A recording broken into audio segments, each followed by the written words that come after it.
It's another edition of Time About the Movies, and today we're wrapping up October 1992. We've got October 30th, 1992. Only two movies to look at today, and neither one of them I really remember because I've never seen either one of these movies, but we gotta do something here, so it's gonna be a very short episode this time around, but let's take a look at these two movies in particular. We'll start off with the first movie that we have here, and that is William Friedkin's Rampage.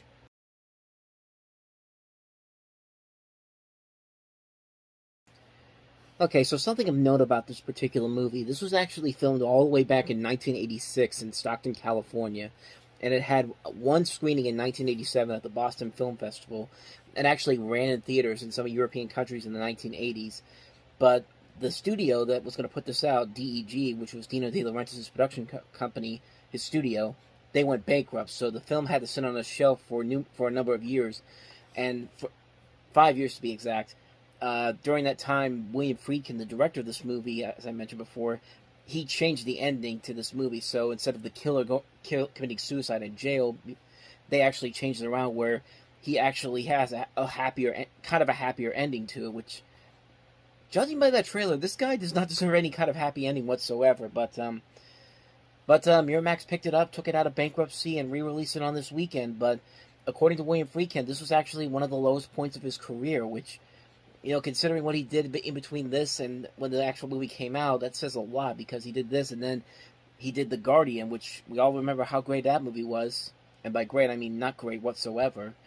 But, the movie itself doesn't look that bad, honestly, but just the idea that he had to redo the ending again, instead of it being him dead in a cell, this killer who's clearly a major serial killer and needed to die, they changed it around to it's like, no, he has a change of heart now, and he's gone to a state mental hospital, though, where everything is coming up daisies for him, and he's got a parole hearing in 6 months, which means that it's just, I don't know, I don't like that idea of giving a character like this who clearly has a problem in this trailer.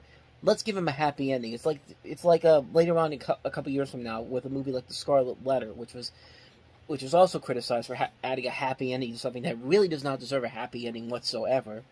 But, who knows? Maybe it works in the movie. I've never seen it, so I can't really comment on it. But considering the fact that it was sitting on a shelf for 5 years before it eventually got released, what makes you think that this movie's any good whatsoever?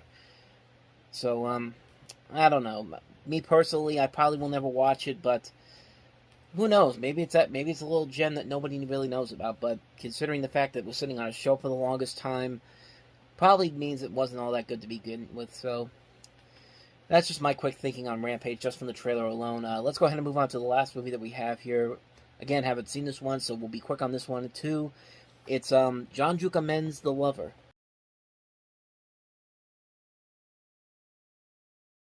John Jacomens, I should say. I said John Jucamens, but we've looked at some of this guy's work before. We looked at The Bear, which was a pretty good movie. This is also the same man that would do stuff like 7 Years in Tibet, Enemies at the Gate, Two Brothers, and this movie right here, The Lover, which, it doesn't look, it looks like it could be something interesting. It looks visually pleasing, but I don't know. That trailer seems a little too pretentious for its own good. It feels like a movie where you're being promised something, but when you actually see the movie, it's not really anything all that impressive. This actress Jane March, who would later go on to star with Bruce Willis in Color of Night, which was another kind of a sexy thriller.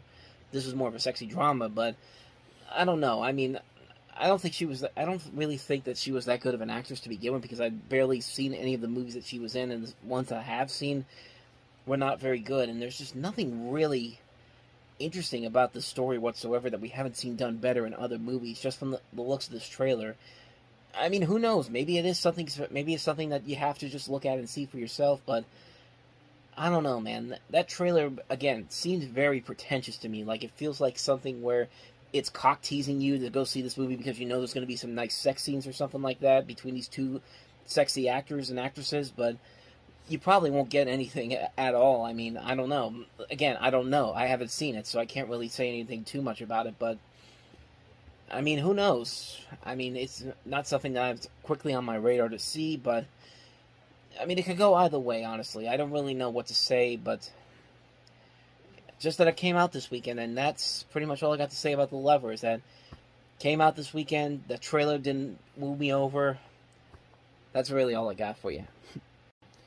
And so, with that said, we're going to wrap up another edition of Time About the Movies. Next time we meet, we'll look at the movies of November 6th. 5 movies to look at, including Wesley Snipes and the action thriller Passenger 57, which is basically Die Hard on an airplane. We also have Andy Garcia and Uma Thurman and Jennifer 8. The Efficiency Expert, Becoming Corlett, and also Flirting. So 5 movies to look at next time around. And that'll start off a pretty busy week for these, because I'm going to be rushing out these new episodes every night. So you're not going to have like a break on Saturday.